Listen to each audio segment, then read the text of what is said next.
J'ai ouvert la porte aux policiers pendant le réveillon de Noël.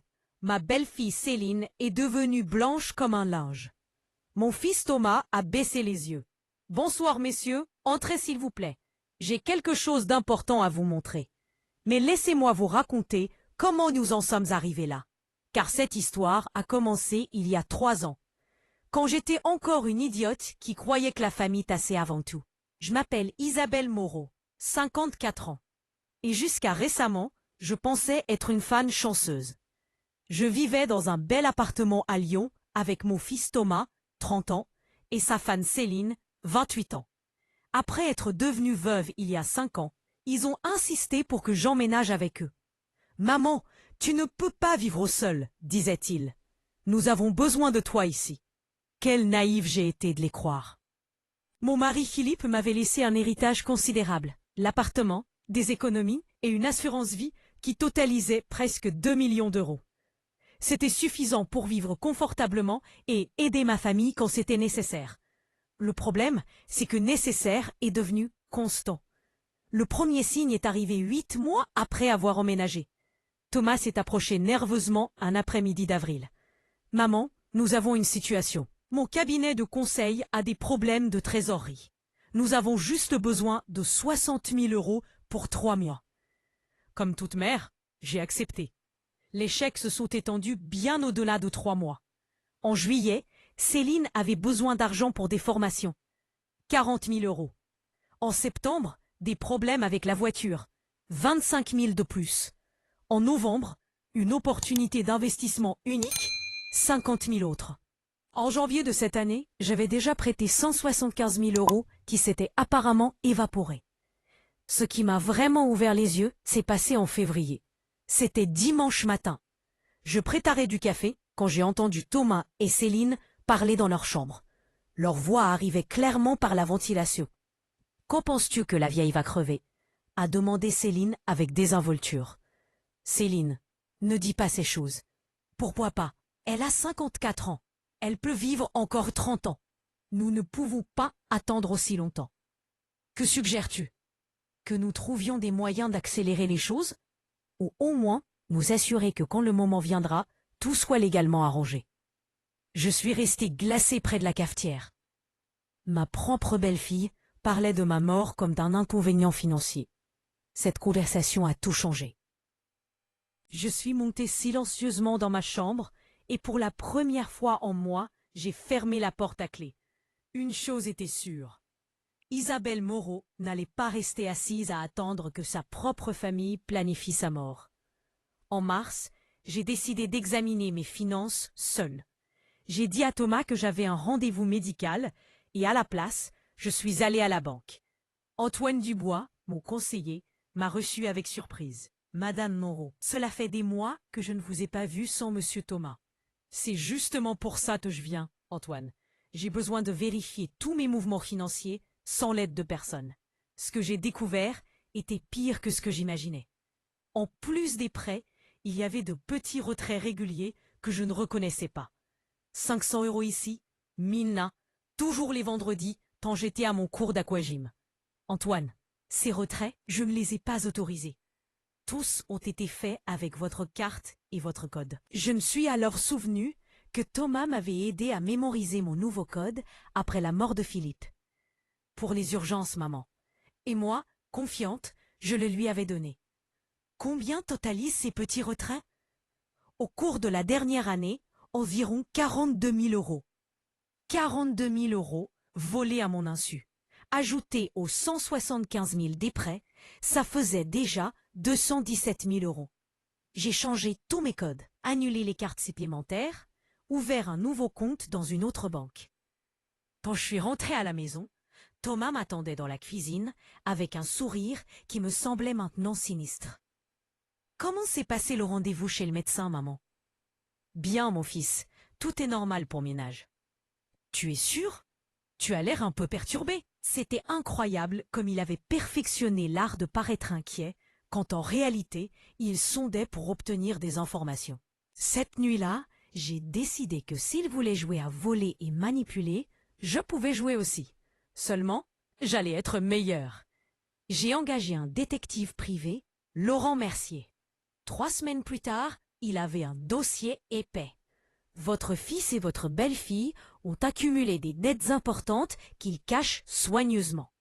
Carte de crédit pour 70 000 euros, un prêt personnel pour 90 000 de plus. Et ils pèlent le loyer d'un appartement luxueux dans le 6e arrondissement. Comment est-ce possible? Ils vivent avec moi. Apparemment, ils disent aux gens que c'est vous qui vivez avec eux. Le contrat de location est à leur nom. La révélation m'a laissé sans voix. Ils utilisaient ma maison comme couverture.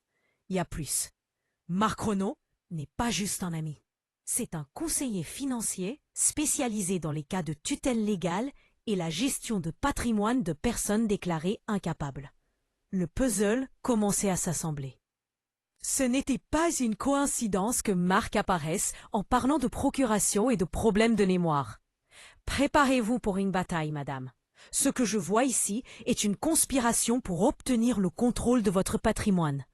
Pendant le dîner du vendredi suivant, j'ai lâché une bombe. Au fait, j'ai révisé mes finances cette semaine. J'ai trouvé quelques divergences intéressantes. Des retraits que je ne me souviens pas avoir faits. 42 000 euros au cours de la dernière année. Le silence à table était assourdissant. Marc s'est éclairci la gorge. Madame Isabelle, parfois à mesure que nous vieillissons, nous pouvons oublier de petites transactions. Vieillir? J'ai 54 ans, Marc, pas 82. Thomas est intervenu. Maman, peut-être que c'était des urgences que tu as couvertes et que tu n'as pas notées. Des urgences? Je les ai regardées directement. Quel type d'urgence nécessite des retraits chaque vendredi pendant un an? Comme cet appartement dans le 6e arrondissement que vous louez apparemment?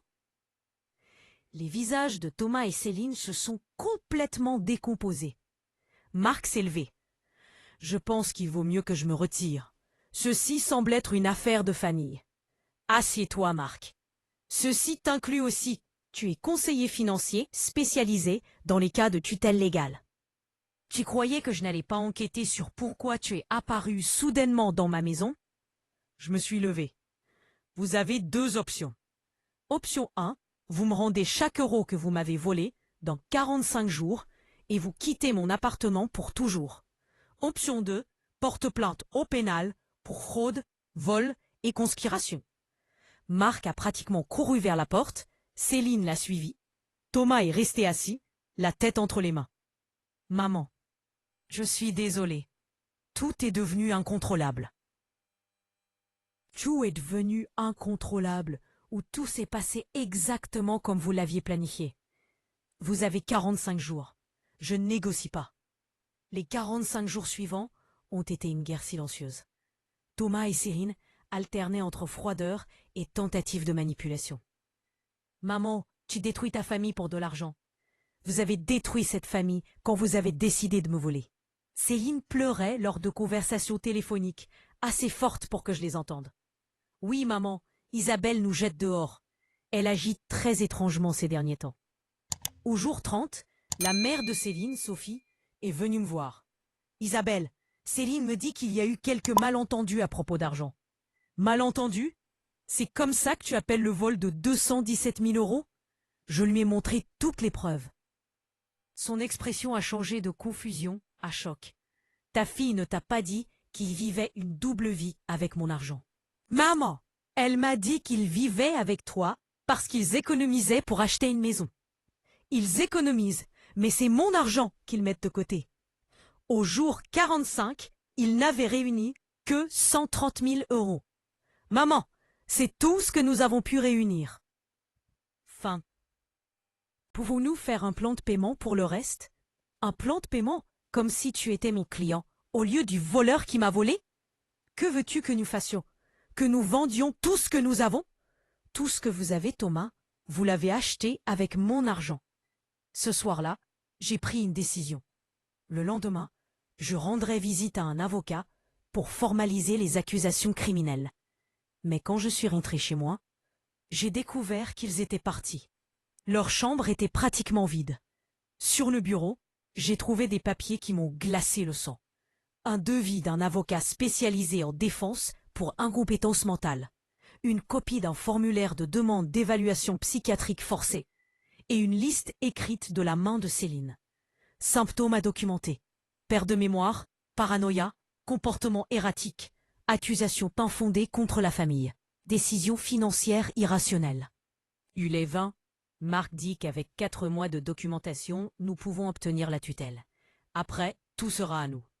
Il ne partait pas pour s'échapper. Il partait pour se regrouper et lancer une contre-attaque. Il voulait me déclarer mentalement incompétente. J'ai immédiatement appelé mon avocate, Caroline. Isabelle, cela change tout. Ce n'est plus juste du vol. C'est une conspiration préméditée. Nous devons agir immédiatement avant qu'ils ne mettent leur plan en œuvre. Le lendemain, pendant que j'attendais au commissariat, Marc m'a appelé. « Isabelle Moreau, je pense que nous devons parler. » Nous n'avons rien à nous dire, Marc. Au contraire, j'ai une proposition qui vous évitera beaucoup de problèmes juridiques. Tu me menaces? Je vous offre juste une sortie digne. À votre âge, beaucoup de personnes éprouvent des changements qui affectent leur jugement. Le plan était en action. Marc plantait officiellement le récit de ma supposée incompétence. Marc, j'ai 54 ans et mon esprit fonctionne parfaitement. Bien sûr que vous le croyez. C'est précisément la nature de ce type de détérioration. J'ai raccroché. Ils avaient officiellement déclaré la guerre. Les 2 mois suivants ont été un cauchemar. Thomas et Céline, sous les conseils de Marc, avaient déposé une plainte alléguant que je souffrais d'une détérioration mentale significative. Caroline a travaillé sans relâche pour démontrer que tout était fabriqué. Pendant ce temps, Laurent avait approfondi son enquête. Madame Isabelle, Marc Renaud a des antécédents. Il a été impliqué dans au moins 4 cas similaires. Son modus operandi est d'identifier des personnes âgées avec un patrimoine considérable, gagner la confiance de proches et orchestrer des stratagèmes pour obtenir la tutelle légale. Ce qu'il fait est-il légal? Techniquement, oui, si les personnes ont vraiment besoin de tutelle. Mais il y a des preuves qu'il manipule des situations pour créer l'apparence d'incompétence. Dans 3 des cas précédents, les victimes sont mortes dans des circonstances suspectes dans les 8 mois suivant l'obtention par Marc du contrôle de leurs finances. J'ai senti comme si eux seuls bougeaient sous moi. Et Thomas et Céline savent cela? C'est la question critique. Sont-ils des complices conscients ou des victimes de manipulation? Cette nuit-là, je n'ai pas dormi. Le lendemain, j'ai engagé un garde du corps, Pierre, et installé un système de sécurité complet. La pression psychologique a augmenté. Appels anonymes, courriers en désordre, pneus crevés. Et je me suis rendu compte que j'étais surveillé. Un soir d'octobre, l'étape suivante s'est révélée. Je suis rentré chez moi et j'ai remarqué que la porte du balcon était entr'ouverte. Au lieu d'enquêter, je suis sorti et j'ai appelé Pierre et la police. Ils ont trouvé des dispositifs d'enregistrement cachés dans mon salon et ma chambre. Quelqu'un avait aussi fouillé mes documents personnels. La police a installé ses propres dispositifs de surveillance. S'ils reviennent, nous les attendrons. Le vendredi soir, Thomas m'a appelé. « Maman, nous devons parler. Ceci est devenu incontrôlable. Nous n'avons rien à nous dire, Thomas. S'il te plaît, pouvons-nous nous rencontrer dans un endroit neutre? Juste toi et moi? Il y a des choses que tu dois savoir sur Marc. Des choses que je ne savais pas quand tout cela a commencé. J'ai consulté Pierre et la police. Nous avons convenu qu'il me suivrait à distance et que je porterais un microphone caché. Thomas avait l'air terrible. Il avait perdu du poids, avait des cernes profonds. Maman, merci d'être venue. Premièrement, je veux te demander pardon pour l'argent, pour tout. Tu as raison. Ce que nous avons fait était du vol. Deuxièmement, tu dois t'éloigner de l'appartement, quitter la ville pour un moment. Pourquoi? Parce que Marc n'est pas ce que nous pensions. Et Céline est beaucoup plus impliquée avec lui que je ne le savais. Le plan original était juste d'obtenir la tutelle sur ton argent. Mais maintenant, Marc parle d'options plus permanentes. Options permanentes? Maman, je pense que Marc planifie de te faire du mal. Et je pense que Céline est d'accord. Thomas a commencé à pleurer. Je voulais juste l'argent. Je n'ai jamais pensé que ça arriverait à ça. Mais maintenant j'ai peur de Marc. Et j'ai peur de ce que Céline peut faire. Que sais-tu exactement? Je sais que Marc a fait ça avant. Je sais que d'autres personnes sont mortes. Et je sais qu'il te surveille constamment pour trouver le moment parfait pour faire en sorte que ça ressemble à un accident. Mon fils venait de confirmer mes pires craintes. Caroline avait obtenu une ordonnance pour enquêter officiellement sur Marc. Mais tous convenaient que ma sécurité immédiate était la priorité. Isabelle, nous avons des preuves solides pour arrêter Marc pour fraude et conspiration. Mais nous avons besoin de plus pour prouver les homicides précédents. Je suggère que nous lui donnions l'opportunité de tenter quelque chose contre vous, mais sous notre vigilance. M'utiliser comme appât? Je suis d'accord avec toutes les précautions possibles. C'est la seule façon d'obtenir suffisamment de preuves pour l'arrêter définitivement. J'ai accepté. Le plan était simple. Je maintiendrai ma routine normale, mais dans des endroits contrôlés.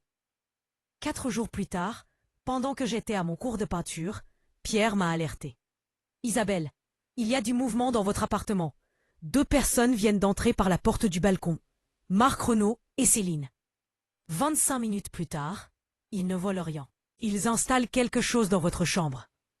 Ça semble être un système de distribution pour substances chimiques, connecté à votre système de chauffage. S'ils l'activent, ils pomperaient des gaz toxiques directement dans votre chambre, pendant que vous dormez. Ils planifiaient de m'assassiner lentement avec du poison pour que ça ressemble à une mort naturelle. Pierre, combien de temps avant qu'ils ne finissent? Ils emballent maintenant. Probablement 5 minutes. La police est prête? Oui, mais Isabelle, il y a un problème. Thomas vient d'arriver et il porte quelque chose qui semble être une arme. À travers le microphone, j'entendais les mises à jour. La situation s'est compliquée. Thomas discute avec Marc et Céline. Il semble qu'ils ne savaient rien du système de gaz toxique. Il crie que c'était pas le plan. 10 minutes plus tard, la police est en position. Ils vont entrer dans 30 secondes. J'ai entendu des sirènes, puis des cris. « Police! Sortez avec les mains en l'air! Ne tirez pas !» C'était Thomas. J'ai appelé pour prévenir qu'ils étaient ici. 25 minutes plus tard, Pierre m'a donné l'autorisation de rentrer. Marc était menotté dans mon salon, entouré de preuves de son système d'empoisonnement. L'équipement était incroyablement sophistiqué. Céline était aussi menottée, mais elle ne montrait aucun remords. « C'est ta faute si tu nous avais donné l'argent depuis le début. Rien de tout ça ne serait arrivé. »« Céline, vous avez planifié de m'assassiner. Il n'y a pas de montant d'argent qui justifie ça. Tu es une vieille égoïste qui ne veut pas mourir. » Thomas était assis à part, la tête entre les mains. « Maman, je suis désolée. Quand je suis arrivée et que j'ai vu l'équipement, je me suis rendu compte qu'ils allaient vraiment te tuer. Qu'est-ce qui t'a fait changer d'avis? » J'ai trouvé des informations sur les autres victimes de Marc. Je me suis rendu compte que si ça fonctionnait avec toi, un jour il me ferait la même chose. Céline le savait? Oui, et ça ne la dérangeait pas. Marc avait une liste d'autres cibles. Des personnes âgées avec de l'argent et des proches ambitieux. Épilogue. Dans les mois suivants, tout s'est résolu. Marc Renaud a été arrêté pour 3 chefs d'accusation d'homicide au 1er degré, plus tentative d'homicide dans mon cas. Céline a été condamnée à 18 ans pour conspiration pour homicide et tentative d'assassinat. Thomas, pour avoir coopéré, a reçu 6 ans pour fraude et conspiration. Le jour de sa condamnation, on m'a permis de lui parler. « Maman, j'attends pas que tu ne pardonnes jamais. » Thomas, le pardon est quelque chose qui se construit avec le temps. Quand tu sortiras, si tu as vraiment changé, peut-être pourrons-nous recommencer. Tu as sauvé ma vie à la fin. Ça compte pour quelque chose. Maintenant, 1 an plus tard, je vis seule dans mon appartement, qui est enfin complètement le mien. J'ai transformé la chambre où ils ont installé l'équipement de poison en un atelier d'art lumineux. L'argent qu'ils m'ont volé a été complètement récupéré. Mais le plus important que j'ai gagné n'était pas l'argent. C'était la connaissance qu'Isabelle Moreau n'est la victime de personne. Ce matin, pendant que je prenais tranquillement mon petit déjeuner dans ma cuisine, dans mon appartement, dans ma maison, j'ai repensé à ce réveillon de Noël il y a 3 ans. C'était la fin d'une histoire terrible, mais aussi le début d'une nouvelle Isabelle. Une femme qui a appris que parfois la famille n'est pas dans le sang, mais dans les personnes qui te respectent, te valorisent et définitivement n'essaient pas de t'empoisonner pendant que tu dors. Et si quelqu'un d'autre pense qu'Isabelle Moreau est une victime facile parce qu'elle est une femme de 55 ans qui vit seule, qu'il vérifie le dossier judiciaire. Parce que cette veuve n'est plus la femme douce et confiante qu'elle était. Maintenant, je suis beaucoup plus dangereuse. Et je suis parfaitement bien avec ça.